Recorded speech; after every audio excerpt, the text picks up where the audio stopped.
Hey, 49ers fans, we've got a lot to unpack today. And if you've been following every move of our team, you know things are starting to heat up as we edge closer to the start of the season. Let's talk about the players who are really making waves in training camp and preseason games. And I promise, this is going to get exciting because some of the performances we've seen lately are nothing short of spectacular. One name that keeps popping up in conversations around the team is Chase Lucas. This kid has been on an absolute tear. Every time he steps onto the field, he looks more and more like someone who belongs in the starting lineup discussions. In his most recent game, he racked up stats that you can't ignore. He covered 32 passes, faced 4 targets, allowed only 16 yards, grabbed an interception, broke up another pass, and didn't allow a single touchdown. His coverage grade came out at 86.7, and when targeted, the passer rating against him was a mere 20.8. Add to that a sack in the same game, and you start to understand why the coaching staff and analysts alike are keeping a very close eye on him. The question on everyone's mind is simple. Will Chase Lucas make the 53-man roster? The answer isn't just about talent. It's about timing, depth, and need. The 49ers are generally expected to carry 5 or 6 cornerbacks. And when you look at the roster, some names are practically locked in. D.A. Leonard is a cornerstone. No questions there. Bernardo Green is shaping up to be the number 2 guy. Upton Stout has put in solid work throughout training camp, which positions him as number 3 on that depth chart. That leaves spots 4, 5, and possibly 6 up for grabs, and it's in this mix that Lucas is showing he deserves serious consideration. Alongside him, there's Dallas Flowers and Trey Brown, and the battle for who gets cut or who gets that last roster spot is going to be very interesting. Based on what we've seen, it's hard to imagine Lucas not earning a place on the squad. His play has been that impressive, and in a league where depth is critical, having someone you can trust in coverage is invaluable. Moving on to injuries, which is always a major concern for any team as the preseason wraps up, the 49ers are in a surprisingly good position compared to other teams around the league. When you hear about quarterbacks, wide receivers, running backs, and key defensive players going down elsewhere, it's easy to panic. But the 49ers' latest reports suggest that while there have been injuries, as is natural in football, none are catastrophic at this stage. Some of the updates are genuinely encouraging. Dominic Puny, for instance, won't require surgery and should be available close to week 1. That's a huge relief considering how impactful he can be when healthy. Ben Bart is still expected to start week 1, which is a reassuring sign that the offensive line and running game will have the consistency we need. Patrick Taylor Jr. is tracking toward being ready early in the season, positioning himself as the primary backup for Christian McCaffrey. Players like Jordan James and Jordan Watkins are also showing positive signs in their recovery timelines. Jacob Cowing has been cleared and was only held out of a preseason game as a precaution, and Mike Williams is expected to be ready for the season opener as well. C.J. West's timeline isn't fully confirmed yet, but the injury doesn't appear to be serious enough to limit his season availability. Jordan Elliott might get a lighter workload in practice over the next couple of weeks, ensuring he's at peak performance for the first game. Ronaldo Green, Upton Stout, Trey Brown, and Jason Pinnock are all close to returning, which means the team's depth will be bolstered right before the season starts. Richie Grant, Sam Okwanu, and Fabian Morrow are also either back in practice or showing strong signs of readiness, further strengthening the roster. When you add it all up, there are around 18 players who are either fully ready or expected to be ready near week 1. That's an incredibly positive number, especially when compared to other teams dealing with early season injuries. This group includes both young players who are still proving themselves and veterans who are crucial to maintaining stability on both sides of the ball. The overarching takeaway is that, despite some bumps during training camp, the team is positioned to start the season strong. These players returning healthy gives the coaching staff flexibility in how they structure the roster, manage snaps, and maintain competitiveness. It's also worth noting that injuries, while part of the game, haven't piled up in ways that threaten key positions. Even when you factor in natural setbacks from training camp or minor issues from preseason games, the timing has been fortunate. Instead of having starters sidelined for long stretches, most of these injuries are minor and temporary, giving the team the ability to integrate players back in a game plan smoothly. This means that by week 1, we should expect a roster that's both deep and resilient, with backups capable of stepping in without significantly altering game strategy. For fans, this is a huge relief. When you have players like Chase Lucas making a case for roster spots while other key contributors are returning from injury, it creates a positive feedback loop. Confidence builds across the team, depth strengthens, and the coaching staff can focus on refining strategy rather than scrambling to fill gaps. When we talk about the upcoming games, especially the early season matchups, this depth is going to be crucial.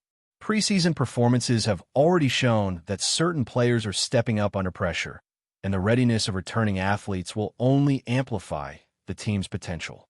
Take the running back situation, for example. With Christian McCaffrey leading the charge and Patrick Taylor Jr. close to being ready, the 49ers are poised to maintain a dynamic rushing attack. Wide receiver depth, bolstered by the returns of Mike Williams and Jacob Cowing, ensures multiple threats in the passing game, keeping defenses honest and creating space for explosive plays. On defense, cornerbacks like Lucas, along with the stability provided by D.A. Leonard and Bernardo Green, create a secondary that opponents will think twice about targeting. The overall balance between offense, defense, and special teams is becoming clearer, and the team's ability to weather the inevitable hits of an NFL season seems stronger than it has in recent years. This combination of emerging talent and returning veterans creates an atmosphere of optimism around the 49ers. Fans are seeing glimpses of a team that not only has skill, but also has resilience built into its core. Depth matters more than most casual observers realize. It determines whether a team can survive the grind of a full season without losing momentum. Having nearly 20 players either back or close to returning by week 1 is the kind of news that builds confidence, not just for the coaches and players, but for everyone watching closely from home. It signals a team that is learning from past setbacks, addressing vulnerabilities, and positioning itself to compete at a high level right out of the gate. As we dive deeper into the 49ers situation heading into the season, one of the things that stands out is just how well the coaching staff has managed to balance development with immediate performance. In previous years, injuries or underperformance in key areas would force a team to scramble. But this season, the 49ers seem to have prepared for almost every scenario. That's not to say challenges won't arise. NFL seasons are unpredictable, but the signs so far suggest that the team has a roadmap for navigating the inevitable ups and downs. Take the defensive front, for example. The defensive line is a critical unit, and we've already seen glimpses of dominance in the preseason. Jordan Elliott, while still managing a lighter workload due to minor injury concerns, has been making his presence felt in every drill and game situation.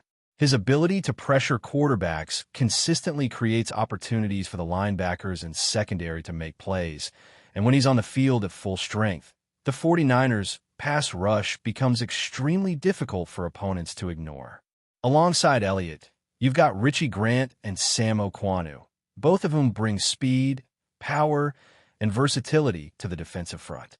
The combination of emerging talent and experienced players returning from injury gives the 49ers multiple ways to rotate the defensive line, keeping pressure high while minimizing fatigue, a factor that can often dictate late-game performance.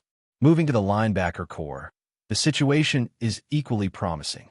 The group has shown resilience and depth, which is crucial given the physical demands of the position. Injuries have affected some players during the preseason, but unlike in past seasons, replacements have stepped in without a drop in performance. Coaches have emphasized rotational depth, ensuring that each player, whether a starter or backup, knows the system and can perform at a high level. This attention to detail translates directly to game situations. Fewer blown coverages, better pursuit angles, and more consistent execution across the board. For a team like the 49ers, which relies heavily on defensive coordination to dominate games, this kind of depth is invaluable. Special teams, too, are shaping up to be a strength. In the NFL, it's easy to overlook the importance of reliable kickers, punters, and return specialists, but games are often decided by just a few crucial plays. Players like Jason Pinnock, who has been recovering from a recent setback, bring a level of athleticism and consistency that can turn potential mistakes into momentum-changing plays. His return to the field will give the 49ers confidence in both punt and kickoff coverage, while other contributors are showing reliability in blocking and tackling during practice. Even seemingly minor improvements in special teams can ripple through the rest of the roster, giving the offense and defense better starting field positions and minimizing risks of momentum swings. The offensive side of the ball is equally intriguing. With Christian McCaffrey as the centerpiece of the rushing attack, the team has a player capable of changing games in multiple ways. His dual-threat ability as a runner and receiver forces defenses to account for him on nearly every play, opening up opportunities for the wide receivers and tight ends. With Mike Williams returning to health and Jacob Cowing cleared to play, the passing game has the depth and explosive potential to complement the run-heavy strategies that McCaffrey enables. Rookie or younger receivers who have impressed in training camp will now have a chance to showcase their talent alongside veterans, giving the offensive coordinator more options to exploit mismatches.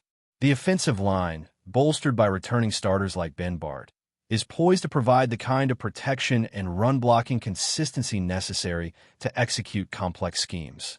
When a quarterback has a clean pocket and running lanes are reliably open, the offense becomes difficult to predict, and that's exactly the type of advantage the 49ers are aiming to leverage. Quarterback play, of course, is central to everything, and the team's depth at this position ensures stability even if minor injuries occur. The coaching staff has been intentional in giving backups meaningful reps during preseason games, ensuring they're comfortable with the playbook and can execute under pressure. This is a marked improvement over past seasons, where a lack of preparation at backup quarterback positions sometimes forced a team to scramble. With this approach, the 49ers can maintain offensive rhythm even if an unexpected setback arises, a factor that becomes increasingly important in the grind of a full NFL season. Looking beyond just the starting lineup, one of the most compelling aspects of the 49ers roster is the emerging talent that has begun to challenge established players. Chase Lucas, as we discussed earlier, is the prime example, but he's not the only one making waves. Younger defensive backs, versatile offensive skill players, and rotational linemen have all stepped up in training camp and preseason action, demonstrating that the future of the team is bright even as the present remains competitive. The internal competition is exactly what the coaching staff wants to see.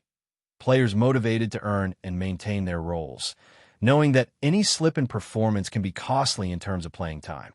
This culture of accountability and competition is crucial for sustaining long-term success, and it's clearly becoming a defining feature of this team. As Week 1 approaches, strategy and matchups will dominate discussions. Coaches will have to consider who's fully healthy, who's demonstrated peak performance, and who offers unique matchup advantages against specific opponents. Flexibility will be key, both in personnel decisions and in game adjustments. Players returning from injury will need to be integrated carefully to maximize their effectiveness without risking setbacks, while emerging talents will be given opportunities to continue building confidence and proving their worth. The delicate balance of experience and youth is what makes roster management in the NFL both challenging and fascinating, and the 49ers appear to have positioned themselves well in this regard. Ultimately, the story of the 49ers heading into this season isn't just about individual stars or flashy plays. It's about resilience, preparation, and depth. The coaching staff's foresight in balancing player development with immediate competitiveness, combined with the team's strong recovery from injuries, positions the franchise for a season that could be both exciting and successful. Fans have reason to be optimistic, but as always, it will come down to execution on the field. The next few weeks leading up to the opener will be critical in finalizing the roster, solidifying game plans, and ensuring that the team enters the season not just healthy, but confident, cohesive, and ready to perform at the highest level. But before we dive in, don't forget to subscribe to 49ers Zone and hit the like button on this video. Your support helps us keep bringing you the latest updates on the San Francisco 49ers. And don't forget to share your thoughts on the news in the comments below. The whispers echoing through the streets of San Francisco have grown into something far louder, something that sounds less like a murmur and more like a collective roar, as the news of Brock Purdy's freshly inked 3-year deal with the San Francisco 49ers begins to settle into the bloodstream of the football world. While not yet officially addressed by the front office in its entirety, and while layers of speculation still hang in the air like fog rolling in from the bay, the mere notion that Purdy is being secured long-term is enough to send both fans and critics into a frenzy of conversations, opinions, and projections. Supporters talk about stability, about locking in a quarterback who has brought flashes of poise and maturity beyond his years, while detractors raise eyebrows and mutter about risk, about whether the sample size is enough, about the danger of building too heavily on what some might still label as early momentum. Yet, in bars, on radio waves, and across the endless scroll of social feeds, the chatter refuses to slow down. And what is clear is that this rumor, whether fully accurate or slightly inflated by excitement, has shaken the foundation of the 49ers' offseason narrative. In locker room, corridors, and training facilities, the talk is not only about the number of years on paper, but also about the timing and symbolism of the decision, with insiders suggesting that securing Purdy for 3 seasons represents not just an endorsement of his skill set, but also a statement about the franchise's belief in continuity during an era of frequent quarterback instability across the league. Coaches, though guarded in their words, have allegedly dropped hints in private conversations, pointing toward the young quarterback's growing command of the huddle, his increasingly sharp reads against defenses, and the calm confidence that has seeped into his throws when under pressure. Teammates, meanwhile, appear torn between the excitement of building something sustainable and the sobering reminder that contracts do not guarantee success on the field, where every snap brings with it new opportunities for triumph or collapse. The excitement exists, but so does a nervous energy, the kind that comes when an organization chooses its path forward and plants its flag with a quarterback who only recently stepped out of the shadows. The whispers, then, are not merely about money or length, but about identity, about whether this bold move finally defines the 49ers' next chapter. What makes this rumor swirl even louder is the historical context that envelopes the 49ers, a team with a legacy steeped in legendary quarterbacks and golden eras that still cast their glow over today's decisions. San Francisco is not just any franchise. It is one where the ghost of Montana still lingers, where Steve Young's shadow remains cast over every new arrival, and where expectations rise like tidal waves, often threatening to overwhelm the present before it has even had a chance to prove itself. In that sense, the notion of tying Purdy to the team for 3 seasons is not simply a business move. It is a narrative decision, an attempt to stake a claim on continuity in a world where fleeting successes can vanish overnight. Skeptics, of course, highlight how dangerous it can be to lean into hype too quickly, warning that the bright glow of early flashes may blind a franchise to the harsher truths of long-term performance. Yet the optimism is undeniable, with fans recalling games where Purdy's command under center turned impossible situations into moments of belief. Rumor or not, this deal has forced everyone to revisit the weight of history, the pressure of legacy, and the possibility that the 49ers are once again betting on youth to carry them into a golden horizon. As the story unfolds, attention naturally turns to the ripple effects that such a deal could create within the wider NFL landscape, where front offices watch each other's moves with eagle-eye precision and where contracts often set off domino effects in negotiations, expectations, and rival strategies. If indeed Purdy is being tied down for 3 years, then rival franchises must assess how they perceive the 49ers moving forward. Are they a team solidifying their long-term quarterback solution, or are they gambling on a player whose ceiling is still untested in the most unforgiving stretches of a full season? Analysts speculate that this rumored deal could impact future negotiations for quarterbacks in similar situations, the so-called prove-it players who burst onto the scene with energy and poise but lack the deep catalog of experience.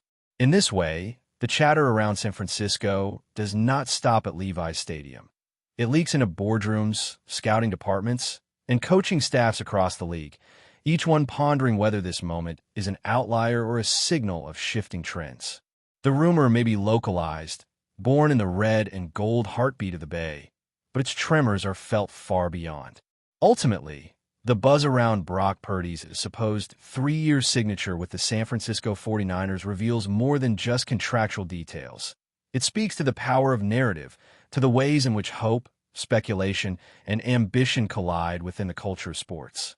Fans cling to the dream that this could be the move that brings back the glory years, while critics cling just as firmly to their skepticism, fueling debates that keep headlines alive and stadium seats filled with expectation. The team itself, silent in official statements but ever-present in action, becomes the centerpiece of a drama that extends beyond the gridiron and into the cultural bloodstream of a city that has always cherished its champions. Whether this deal proves to be the masterstroke that ushers in a new dynasty, or a misstep remembered with regret, remains hidden in the uncertain future of upcoming seasons. What is certain now is that San Francisco is alive with rumor, alive with possibility, and alive with the intoxicating blend of faith and doubt that makes football more than just a sport, but a theater of dreams where every signature on paper feels like the opening line of a much bigger story yet to be written. That's it for this update. If you enjoyed the video and want to keep receiving exclusive news about the San Francisco 49ers, make sure to subscribe to 49ers Zone and give this video a like. We always look forward to hearing your comments and opinions. See you in the next video.